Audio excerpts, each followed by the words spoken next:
Irish Demon takes the L, is officially in default in CHILLE DECASTRO's lawsuit against him. Why did Demon decide to step away from the case? And more importantly, how did DeCastro get his first win in court? Carolina in Fort Worth goes to jail for bond violation after failed drug test. Says that she can't afford modern medicine and treats her conditions with black market pills, and her parole officer is fine with it. REGAN, Benson, and Denver Metro Audits return to Sheridan, Colorado. Benson says she holds no grudges and is looking for a fresh start, but brings binder full of grievances with her. CHILLE DECASTRO gives up on his dream of creating a board game for all the children of the world. Are American youth better off without his teachings? Denver Metro Audits sees Frauditor Troll respond to his lawsuit. Will his claims survive a motion to dismiss? Plus, it's mid-month. Listen to newsreader Pants angrily announce another crowdsourcing win for SEANPAUL Long Island Audit REYES. Hey, that's me. I'm your lovable newsreader, Pants. I object to this needless talk of Reyes completely naked and rolling in money from the crowdsourcing donations he's taken in to fund his countless lawsuits. I'm outraged. I want you to join me as we explore the money-making possibilities of suing the entire world and then rolling around au natural in our spoils of war as we embrace auditing insanity.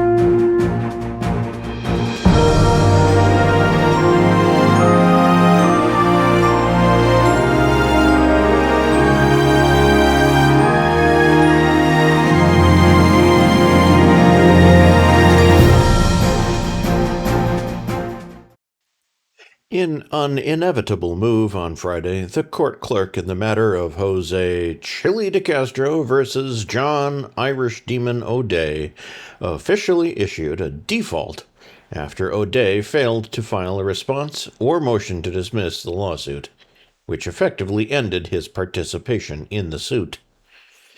The court clerk simply stated, "Clerk's notice entry of default as to John Brendan O'Day." As he was legally served with paperwork in the lawsuit, and he apparently made the conscious choice to ignore the filing, from this point forward, O'Day is no longer able to provide a defense in the lawsuit. The clerk's notice is the first step towards a default judgment.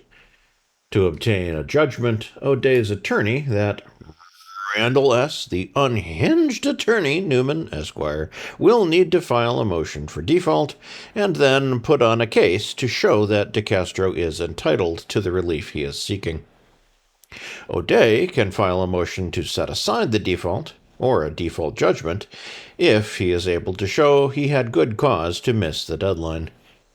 However, O'Day's statements earlier in the year on his live stream from a hospital bed indicated that he was aware of the lawsuit, which will become a factor in any attempt to have the default judgment set aside. The case stems from an ongoing dispute between O'Day and DeCastro that started back in 2022 as a series of pranks on the part of O'Day targeting DeCastro. DeCastro filed DMCA takedown notices when O'Day used his material on YouTube. O'Day filed DMCA counterclaims, listing an Australian address when he was living in Ireland at the time, and was able to have the videos restored to YouTube, as DeCastro did not take legal action to pursue the DMCA claims. DeCastro would remain a target of O'Day's elaborate pranks over the next 2 years, culminating in an attack on DeCastro's channel in November of 2024.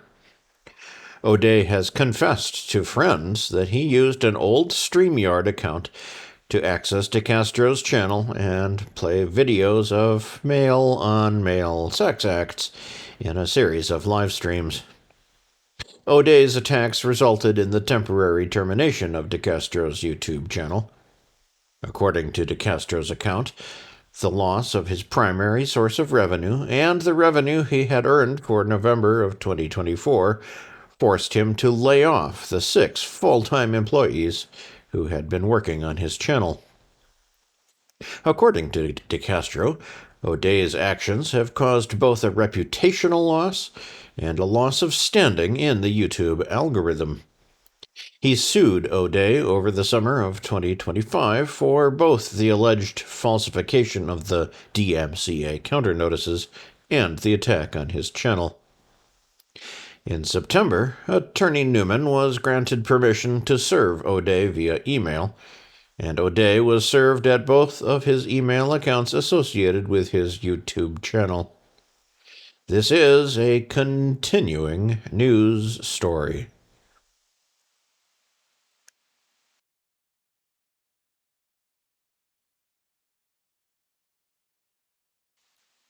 On Saturday, YouTuber Jonathan Frauditor Troll Who Know broke the news story that Carolina in Fort Worth Rodriguez was arrested in Fort Worth, Texas, on what he heard was a violation of her bond by failing a drug test.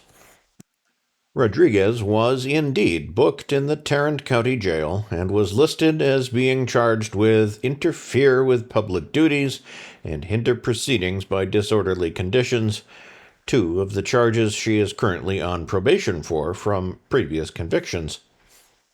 Both charges were listed as bond violations, and Rodriguez was held over the weekend until she saw a judge and was released on Monday.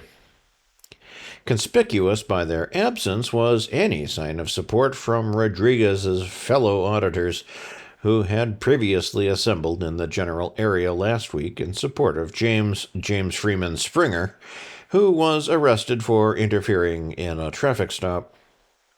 Rodriguez was released on Monday and immediately addressed her arrest on a live stream from her car with YouTuber Manuel Mata. The fire-haired YouTuber explained that since the incident with Fort Worth police officer Matt Kruger that left her hospitalized last year, she's been experiencing severe migraines that leave her unable to move. In that incident, Rodriguez was meandering through downtown Fort Worth as bars were closing. She crossed into a crime scene where the police were in the process of towing a car. After failing to engage with an officer who was in the process of towing the vehicle, Rodriguez went further into the crime scene to follow female police officers. Unable to get their attention, she began to scream, "Fire! Help!" and other exclamations. She then walked towards Officer Kruger, who had just arrived on the scene. Kruger ordered her to leave the area. She questioned the order, and Kruger and the female officer went to detain Rodriguez. After a brief struggle, Rodriguez went face forward into the concrete, knocking her out and hospitalizing her from her injuries. Officer Kruger was initially fired from his job for excessive use of force after a review, but has since regained his job on appeal. Rodriguez explained that she did not have insurance and cannot afford to see a doctor for the prescriptions for pain. This left her with over-the-counter solutions that proved unable to combat her migraines. Instead, she said she regularly relied on others to provide her with Oxy something and Tylenol 3, which are prescription pain medications. She defended the practice of illegally obtaining the medications as they were her only options in fighting the pain she's been plagued with since the incident. Because of this, Rodriguez said she failed the drug test that led to her bond violation. The YouTuber assured her fans that her parole officer was aware of her drug usage and was okay with it, since he understood her circumstances. She also railed against the auditing community, as no one but Manuel Mata would come forward to help her with bail. She also called out the trolls, who come back to make fun of her for being a druggie. By Tuesday morning, Rodriguez had removed the video and all mention of her arrest from her YouTube channel.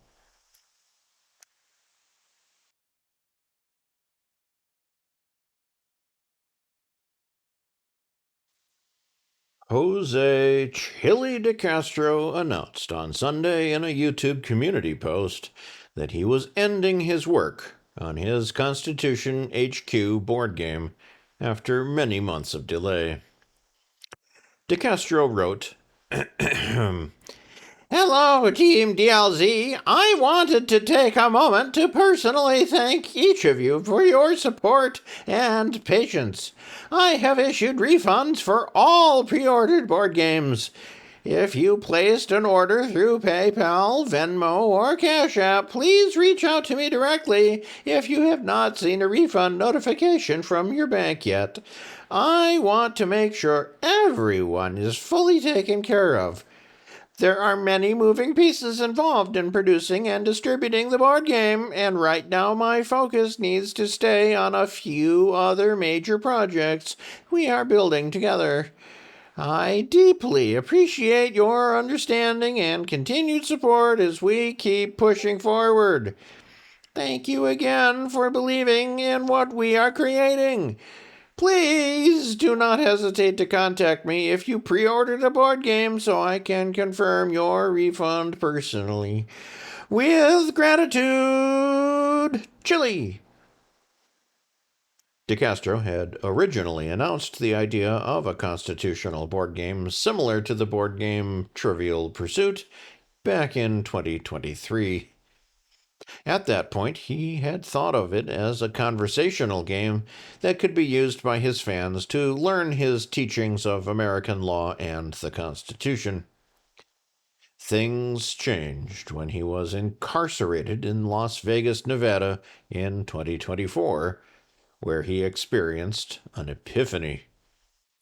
He said that he had created a prototype board game and game pieces from toilet paper and things he found around the jail.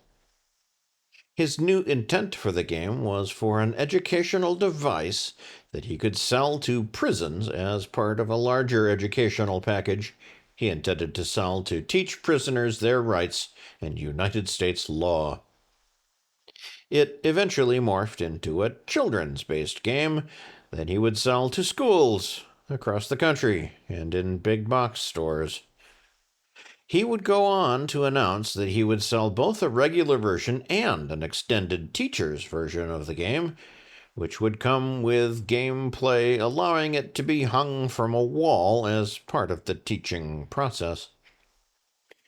From the start, it was clear that DeCastro has not looked into the process of developing a game or market researching the costs of games.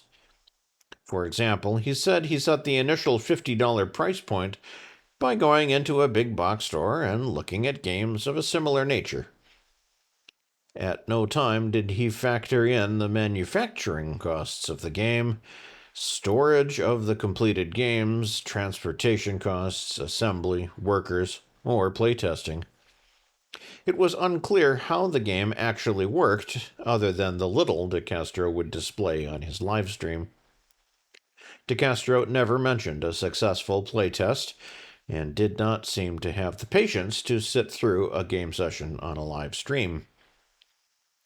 While he began to take pre-orders in November of last year, his promises of having the game out, quote, next month, unquote, became a joke to observers as at the end of each preceding month he'd have nothing to show for his work on the game. By late spring of 2025, DeCastro paid to have a single deck of the oversized cards needed to play the game printed. He said the deck was a prototype and held a single session where he would allow his fans to help him proofread the cards. After the first dozen cards, he gave up and never returned to proofreading, instead warning his fans that he may have to issue replacement cards after production. Production itself came to a halt around the same time when he was informed that the cost of printing 10,000 units would come in at $100,000 at his local print shop.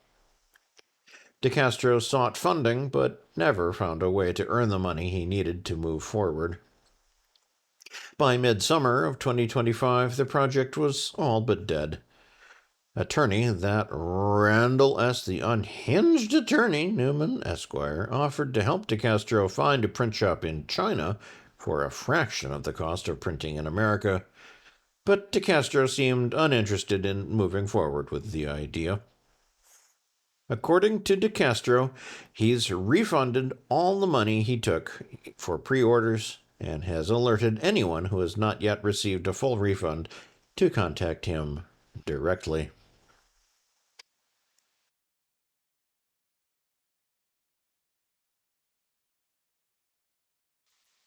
Regan Benson and Christopher Denver Metro Audits Cordova returned to Sheridan, Colorado on Monday after a 2-year absence to attend a scheduled public meeting. The pair approached the front entrance to find the doors closed and locked. Cordova said that he saw a security guard who went away from the pair instead of letting them in. That officer would eventually return to let them in. When questioned, the man said that he had stopped to ask the police chief if they were allowed in with cameras, as it was his first time manning the door. Benson smugly stated a number of interesting comments and accused the city of Sheridan of picking and choosing who would be allowed into the meeting. Once past security, the pair sat through the meeting, which was already in progress. Benson took time to pull out a binder and reviewed documents that featured the pair's previous grievances with the city.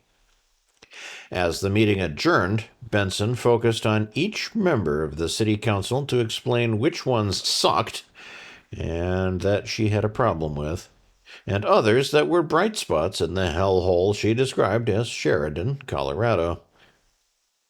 Benson then approached Sheridan Police Chief Jeffrey A. Martinez to complain about treatment of the homeless in the city.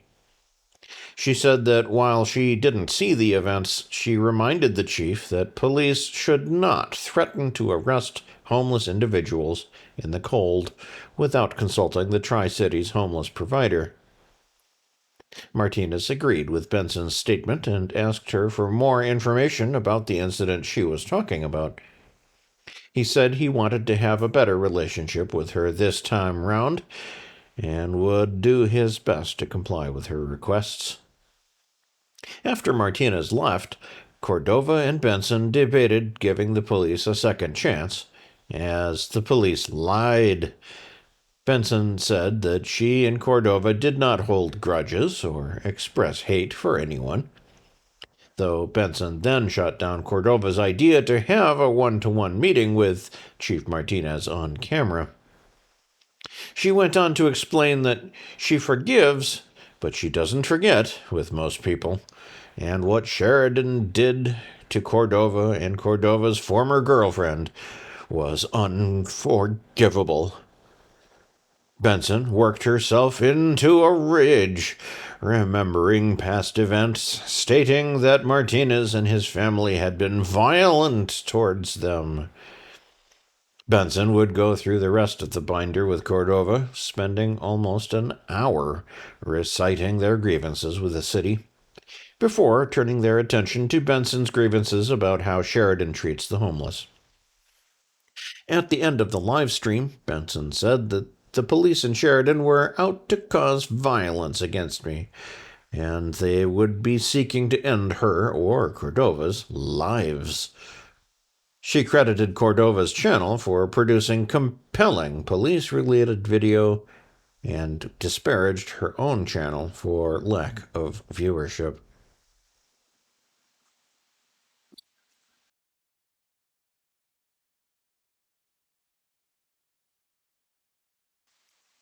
The first skirmish was held in the ongoing online war between Jonathan Frauditor Troll Huneau and Christopher Denver Metro Audits Cordova, represented by Stephen C. Vondran and that Randall S. the unhinged Attorney Newman, Esquire, respectfully, and was held on Monday as Vondran filed a motion to dismiss the ongoing federal lawsuit.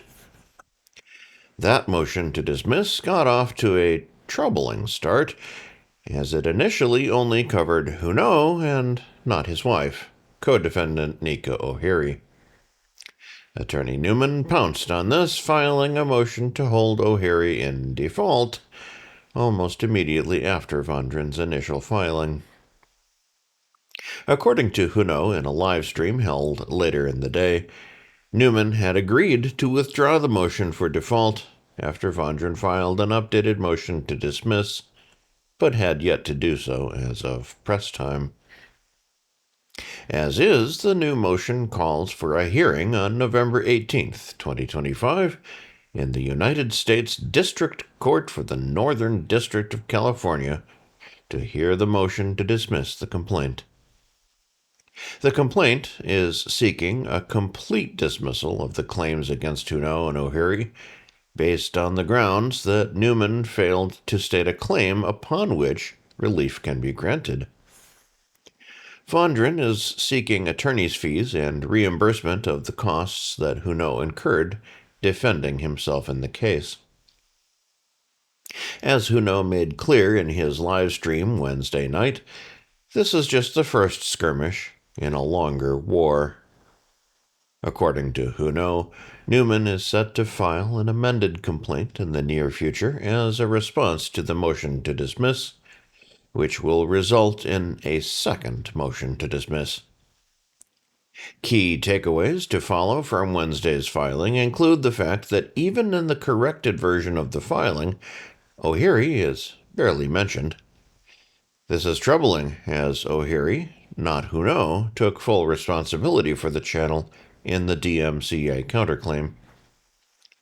While there are statements in defense of Huneau, the filing seems to set up a scenario where the case against Huneau could be dropped, leaving O'Leary on the hook for the rest of the lawsuit.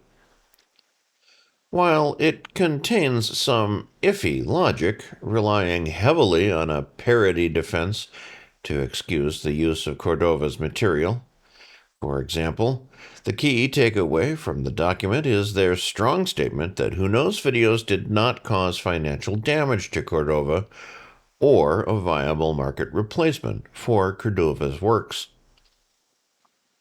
Putting aside the amateurish market research done by Huneau's over the weekend polling of his audience, included as an exhibit in the filing, Cordova and Newman may face challenges in establishing a monetary value of the damages they're seeking.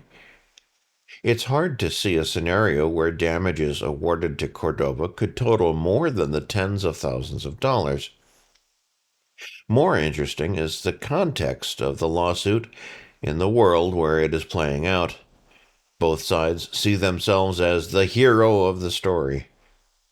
Cordova portrays himself as a copyright holder who is defending his work against the reuse for profit by someone who has attempted to establish a market substitute for the original product. Huneau has billed himself, with O'Leary, a minor player in the saga, as a man of the people, an all-American type, despite Huneau being Canadian, who is standing up for the little guy who wants to poke fun at the established copyright creator without being sued into oblivion.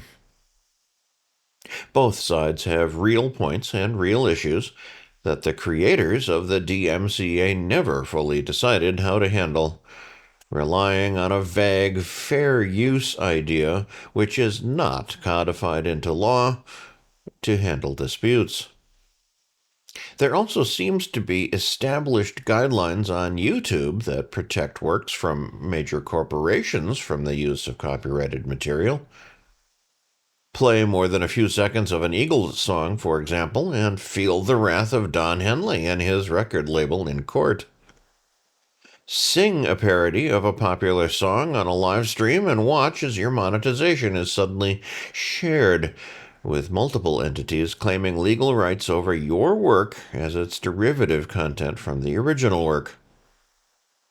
YouTube does not offer the same protections to smaller content creators on either side and has made its dispute policy overly vague, and it is nearly impossible to find a remedy that is fair to either side in the dispute. Plus, the growing use of AI-generated channels that openly repurpose content from all creators without attribution should strike fear in both sides, as AI channels are almost impossible to fight, often generating 10 or even hundreds of times the views of the original content, and keep the profit for themselves. Huno has vowed that he will never settle this case, and is looking for a definitive victory over Cordova, while Cordova, through Newman, is more amenable towards resolution. This was, again, the first skirmish in a greater war. This is an ongoing news story.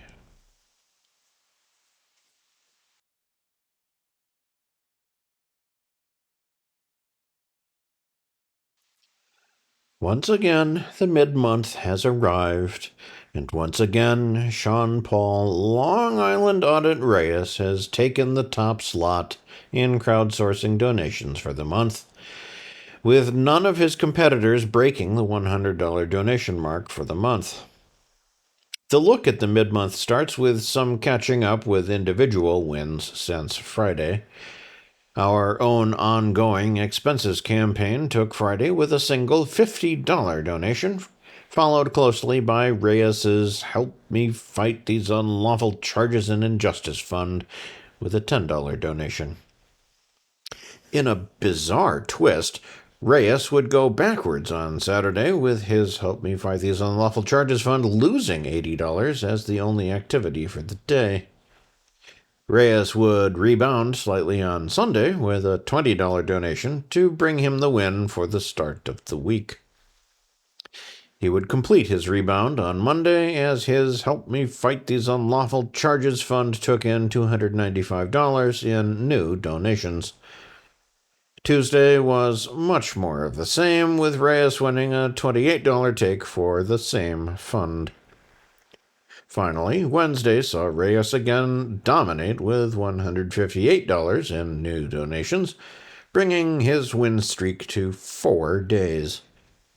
No other campaigns that we follow saw new donations since Friday. With the winning streak, Reyes has completely dominated the top spot for the month, bringing in a total of $1,544 to his Help Me Fight These Unlawful Charges and Injustice Fund. Second place isn't close, as Reyes's Support the Fight Against Tyranny and Corruption Fund has brought in a meager $88. Third place was earned by Zachary Liberty Troll Cougar's Support the Fight for Our Constitutional Rights Fund, which brought in $79. Finally, our own ongoing expenses campaign brought in $50 to round out the top 4. Mid-month also saw the retirement of Jessica Rage Girl Radio Tissiak's Support, Justice, and Empower Community Voices Fund, which has sat at $20 in total donations for over a year. The top 10 for the year had minor changes based on the anemic take for October, with Reyes again dominating the top 10. In 10th place comes the now defunct GoFundMe campaign to send a YouTuber to attend Michael Fraudit Wrangler Kaiser's sentencing hearing. It sits at $350 raised out of a $10,000 goal. Moving up is Zachary Liberty Troll Cougars Support the Fight for Our Constitutional Rights Fund, which has brought in $454 for the year, has an overall total of $4,379 out of a $30,000 goal. SEANPAUL Reyes slides into 8th place as his Support Freedom, Stand Against Tyranny Together has taken in $1,000 for the year, $5,579 for the year, and a $10,000 goal. 7th place went to Jose CHILLE DECASTRO's Time to Sue the Corrupt Unprincipled Judge Ann Zimmerman Fund, which has taken in $1,680 for the year out of a $5,000 goal. Craig Hendry's To Support Craig's Work campaign is next, taking in $1,949 for the year. The overall tally for this campaign sits at $7,230, which has surpassed its $4,000 goal. Reyes takes 5th place as his Support the Fight Against Tyranny and Corruption Fund has taken in $6,196 for the year out of a total of $58,479 and a $55,000 goal. Lane Myers's Legal Defense Fund on Give, Send, Go, which went dormant last month, retains 4th place with $6,458 in earnings for the year, a total of $9,107 and a goal of $30,000. Our own Ongoing Expenses campaign holds the 3rd spot with $6,555 in earnings for the year, $12,700 in total donations, and a goal of $20,000. Clash with Bow's now defunct Help Bow Secure Legal Representation Fund remains in 2nd place with $6,790 in new donations for the year out of a $6,500 goal. Finally, Reyes returns to the top slot with his Help Me Fight These Unlawful Charges and Injustice Fund with $54,794 in new donations out of a goal of $55,000. Just a reminder that Really Cool News is brought to you through donations from people like you. If you'd like to contribute to our GoFundMe campaign, you can do so by following the donation links in the descriptions of our videos.